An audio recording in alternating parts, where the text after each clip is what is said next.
yes, it's the midweek edition of our program, your program. And we're talking about Summit. You are welcome. And I'd like to start by saying, well, compliments of the season. It's the season already. And you can see it in the air. The joy of the season is air. And I wish you the very best of the season. Christmas is just a few days away. And it's my prayer that you, yourself, your family, your loved ones will be part of this great moment that's this coming days.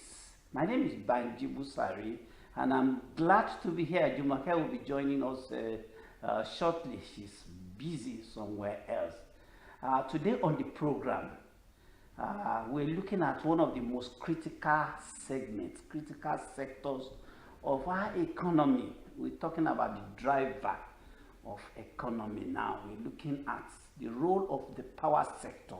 And talking about the role of the power sector, we just want to pick a component of the power sector that is also very critical to the success of the power sector. As we speak, I know that our president is addressing the National Assembly to present 2025 budget. And of course, industrialization, commercialization, and all of that. When you discuss industrialization, you cannot divorce it from a very efficient power sector. So that's why it's important to us on this program. The power, the national grid. We're looking at the national grid. The national grid has become a subject of concern to many Nigerians. And people keep asking. It's almost synonymous with collapse. So at the last count, I recall that we've had about 12. And the Nigerians are saying, when is this going to stop? And why must we not get it right? All this. So we're looking at the power, the national grid on this edition of Summit. And I believe it's an issue that should interest you. And that is why we've also gone very, very far to do our research to bring somebody well qualified. As a matter of fact, also a very, very big stakeholder in the industry who has had about 3 decades or more of an experience in that sector. I'm talking about the power sector. That's electricity now. It's my pleasure to bring on board someone you know anyway, someone who has been a great support to this program, to actually dissect the issues. How do we move forward from where we are? That's the national grid, such that 2025 will have power to back our industrialization dream. Join me in welcoming Mr. Ademola Adegoke, a public affairs analyst and communication strategist. Thank you so much. Thank you so much, and thank you. My pleasure to being here again. Thanks for having me once again. Wishing you same, and wishing our viewers at home same, and wishing you the best that 2025 has to offer. Even if 2024 has not gone the very way you had intended it to be, do not worry. All that we need is not to lose hope. There are better days ahead. So do not worry. Yeah, that's do not worry. I like that. Now let's start this way. Let's start from the very, very scratch.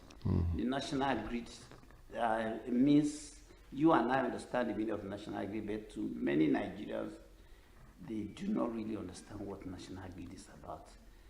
What they do is there lights? Oh yeah. Or not. So when you mention national grid, they begin to ask, what's the relationship with the grid and the light?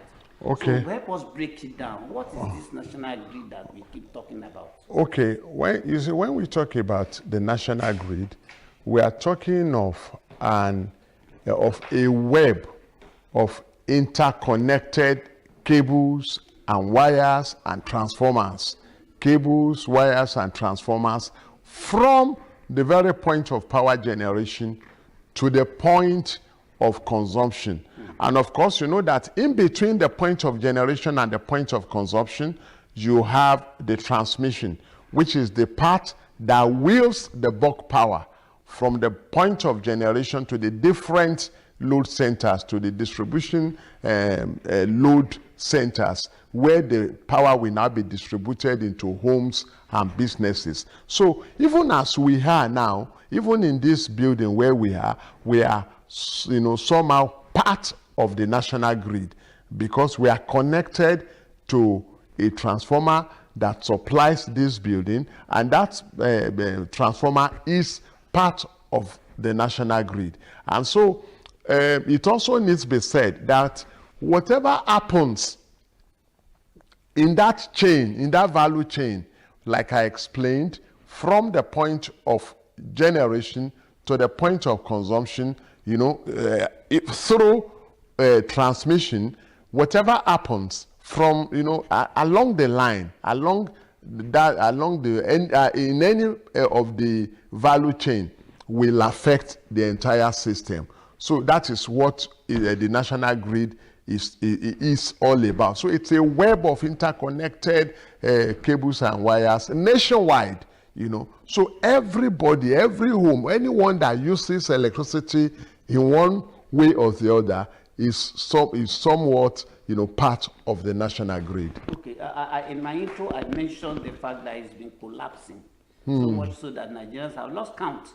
Yeah. Now, what's responsible? What are those technical reasons responsible for this problem? A lot of things. A lot. Time so many.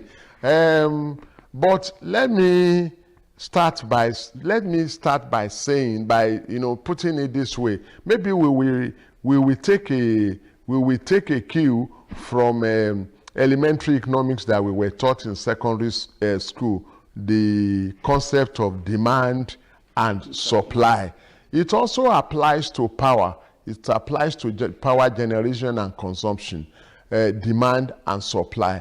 And in economics, we were taught that when demand is equal to supply, what do you have? You call it equilibrium.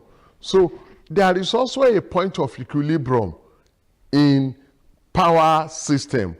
When what is generated is equal to what is being consumed, you have stability in the system, or at least very close. Let me give you an example. If, for example, we are generating 5,000 megawatts, if 5,000 megawatts is being generated, and we are using less than that, you understand? What you will have, the equilibrium point, as far as the power system is concerned, is supposed to be, we operate at by the power code, we operate at 50 hertz. 50 hertz. That's the equilibrium point.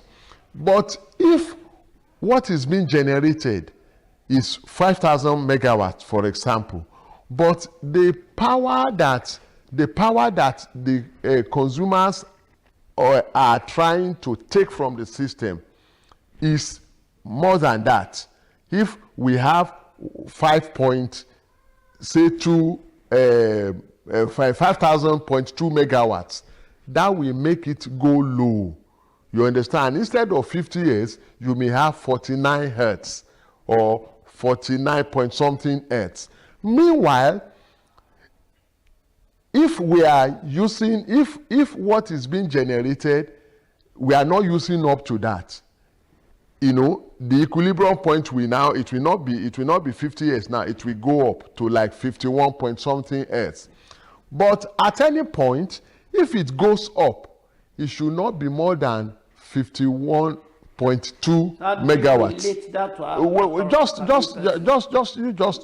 I'm trying to, you have said the technical reasons now. It should not be more than 51.2. And if it goes less, it must not be less than 49.75. You understand? But it could happen that one of the load centers, maybe the transformer suddenly goes bad. a major transformer. So meaning that bringing it to even 48, what you will have is collapse in the system. If you have 48 hertz or anything below 49.7 hertz.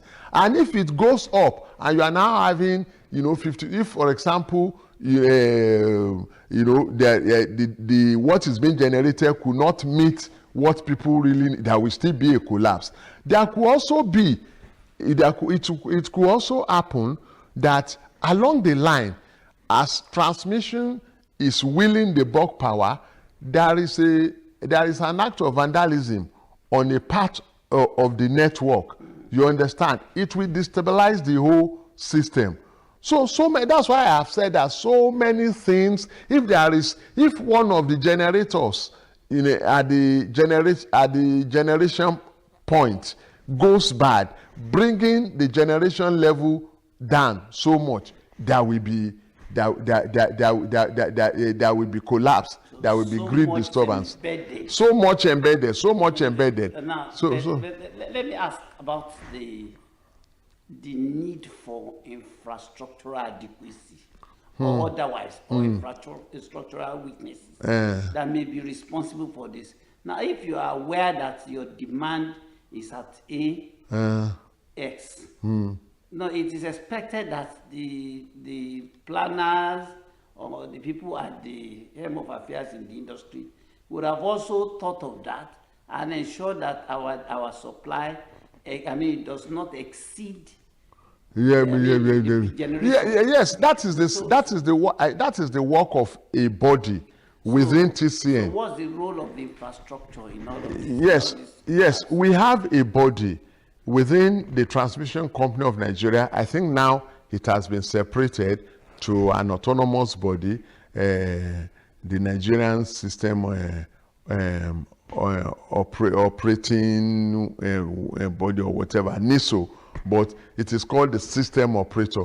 The role of the system operator is to oversee the whole grid, to ensure that there is balance at any time. But how do you ensure balance without adequate tools? There must be adequate tools with which you will ensure that at every point in time there is stability. There, that the system is reliable. There is system reliability.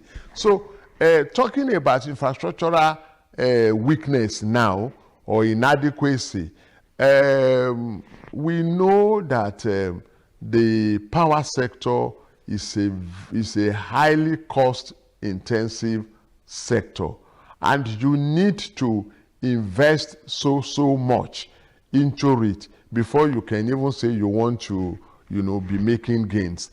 And we are infrastructurally deficient. We are infrastructurally deficient. You understand? We are. So over the years, you discover that some of our facilities, they've been there, for ages. They've become so obsolete.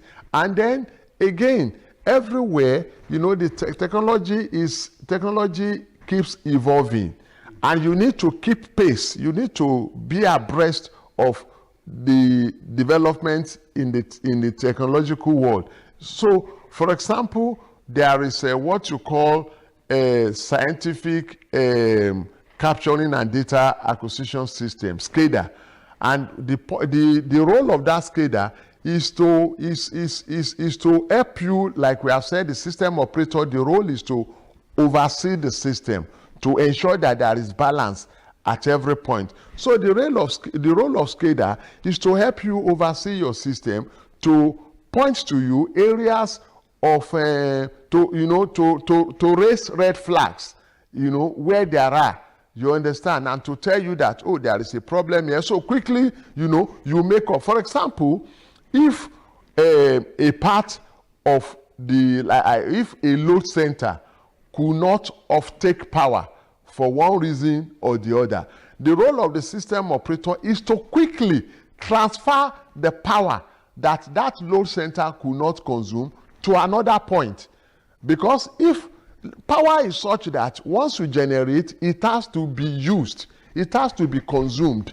If it is not consumed, there will be issue. Let me give you let me give you an example of your domestic system. If you are using your what do we call it? I better pass my neighbor. And you now want to plug your refrigerator to I better pass my neighbor. What will happen? It will crash. You understand? That's a sort of system collapse. If also you are using maybe a 6 kV a 6 kVA generator, and you will now want to just use it to charge only your phone, it is possible that it will blow. So that is just the way it is to power, when we now universalize it to the grid system. Once it is more than necessary, there will be a collapse. Once it is below what is necessary, it will bring collapse. So you mentioned the role of vandalism in the course of your submission. You have not really expanded a bit. Let me ask, the maintenance of those infrastructure, even if they are not being renewed, even if they are not being upgraded, what about the maintenance? What's your assessment of the maintenance?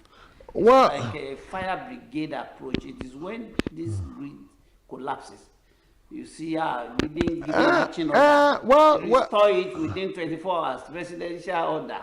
Well, we have to wait for the presidential order each time. You see, I in fairness to the managers of the system, I will not say that they are not doing enough maintenance, but you know that there is a point. Look, if you are using a vehicle, if you've been using a vehicle for like say 20 years now, you discover that there is a level, at which maintenance will no longer be, no matter how you maintain it, this thing is obsolete, it is obsolete. You understand? So the point is to upgrade to the current trend. So even though, yes, we may be, I know that with the benefit of hindsight that some of us, like you said, I spent over 3 decades in the power sector as at least in the marketing communication side of it. So I know that there are very good experts in the sector, and they try their best to ensure that the system is maintained. But when a system is old, it is old, no matter what you try to do with it. And again, you are not ascribing any of these challenges to kind of sabotage. Well, we will come to that. That's a different kettle of kettle of fish. They are doing very well, and the result is very little. Does that not also suggest to you that there could yes, you will blame the managers of the system that okay, we can see effort, but we cannot see result. That is possible, and I agree. People will only appreciate result, not effort. But the fact that your result has not shown does not mean that you are not making effort. There may be one or two, like you are talking about, sabotage. There may be cases of 1 or 2 saboteurs even within the system, but you cannot use that to generalize. So, as I was saying, if the system is obsolete and it needs renewal, you understand, to say that you want to rejig an overused system, overstretched system, there may be an issue. And again, we also need to look at the level of demand keeps growing every day. What was the population of Nigeria 10 years ago? Or what is the population of power users 10 years ago? What is the population now? Do our facilities match, you know, if you are using the facilities of 10 years ago for the consumption of today, you will have an issue. And so that is what I have seen. If you go to your hometown now, and you go to several, even if you come to the distribution side now, if you go to your hometown, you will see places where the transformer they are using was installed maybe 30 years ago. And this is the same transformer that we expect to be of taking power from the grid.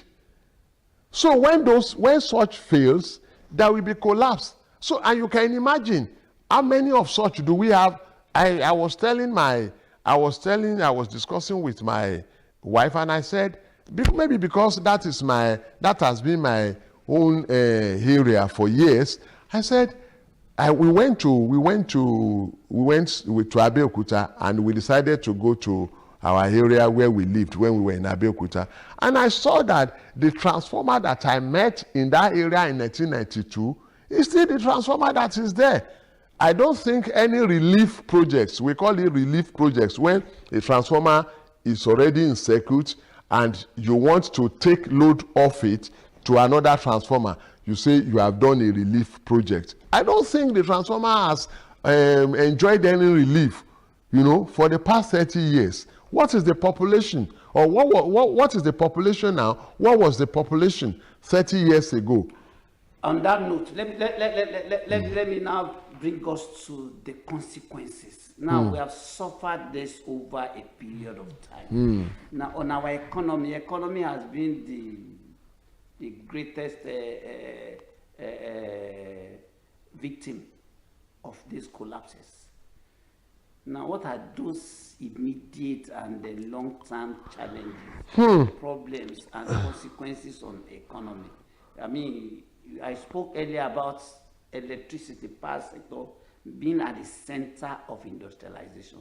So what are the consequences of this? The consequences are enormous, and there is no way we can exhaust the list of the consequences here within the time available to us. But let's look at it this way. For some years now, we've been witnessing, you know, I don't know, maybe it will be right to say mass exodus of companies, you know, from Nigeria to even our neighboring countries. On account of what? On account of power, you know, of unreliable power. Because no one wants to do a business where the cost of production, because the frequent power grid collapses now means that organizations will now have to look for alternative means of powering their activities and production activities. So it then means that they will have to look for alternative sources, and those alternative sources don't come cheap. So if I am an investor and I know that I can have, you know, cheaper production or cheaper operation elsewhere, why will I stay here? So we've been witnessing that, and when that happens, what is happening? One, you know, the unemployment figure keeps rising. You understand? And you discover that even for our own SMEs, very good. You understand?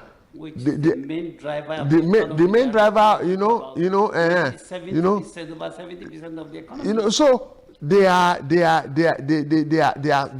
really smattering under the weight of these frequent power collapses and grid disturbances. So the effects are so many. The effects are so many because the economy will not grow. The power, you said it in your intro, that is one of the drivers of development. And that is it. What can any nation do without power? When there is power, you know, the economy will blossom. You know, SMEs will be able to operate without let or hindrance. There will be more FDI, foreign direct investments. You understand? Like for some time now, the president has been going around the world to woo investors to come to Nigeria. But if the environment, if the operating environment is not conducive, no matter how well you sweet tongue investors to come to your space, they will not respond, because they know that the environment is not conducive. All right, we've spoken so much about the challenges and experiences we are going through as a nation because of the significance of, let me say, of a power sector. Let's look at the way forward. I mean, the Electricity Act of 2023 was supposed to also be a kind of a way forward towards issues of national grid and all of that. Renewable energy is supposed to be one of the options that people are pointing out. So what are the solutions as we coast home? Well, as we coast home, thank God you mentioned the 2023 Electricity Act, and rightly described as a way forward by so many experts and stakeholders within the system. We have a way forward, and the way forward, one, what the Electricity Act of 2023, we do, even with its own imperfection, because no law is perfect anyway, even with its own imperfection, the 2023 Electricity Act has done something. It has, taking power from the exclusive list to the concurrent list, which means now that power is no longer something that will be managed or operated exclusively by the central government now, the federal government, that the component units, or the subnationals as we call them, the states, can also participate in power. And that we are already seeing. We saw that just about 2 weeks or so ago, Lagos State joined the list of states that have enacted their own power laws. So electricity regulatory law. Which means now, what that means is that so many other states will come into the fray, will come into the electricity space, and then there will be, and that will now take us from the mono grid that we operate presently. You understand? And so we can have mini grid here and there. And when we have that, what you have done is to take the load off, the national grid that is frequently collapsing. And so there can be better management. If Lagos State has its own, maybe even, in Lagos alone, you may have like 2-3 mono grids. And that will now bring stability into the system. So that is that is one way forward. But for managing what we have presently, even at the national level, even at the national grid level, we also need to invest in infrastructural development. You understand? Like I talked about SCADA, I don't think it's, in the last Senate probe, it was discovered that TCN does not yet have a SCADA facility. Rather, they have what they call Internet of Things, which is like an alternative to SCADA. So you need to invest, and then again, you also talk of, the power is a security facility. And so it is a security facility, and like the act of vandalism that you talked about, we need to also up our game in terms of policing our power facilities to protect them from vandalism. 24 hours a day, 30 days a month, possible in Nigeria. Why not? Why not? And that is what I'm saying. That is the hope that one expects, that it may not come as quickly as we expect. But if the 2023 Act, to Electricity Act, and its if the provisions are, if they are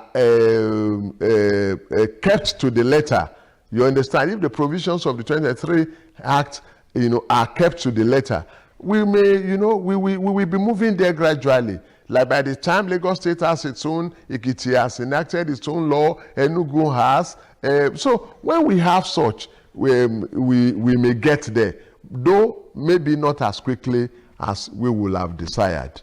Very well said, and I believe that this is even sufficient for a whole semester course. Semester course that my guest here has actually taken us through, from the scratch, the grid itself, and issues and solutions and all of that. We can't really thank you enough. Thank you so much. It's an issue that we'll have to revisit. Yeah, as time goes on, 2025, we'll have to come back again and see how far we have gone. Let me just hope that views expressed by people like you, let me say, gets to those who may be interested in implementing them.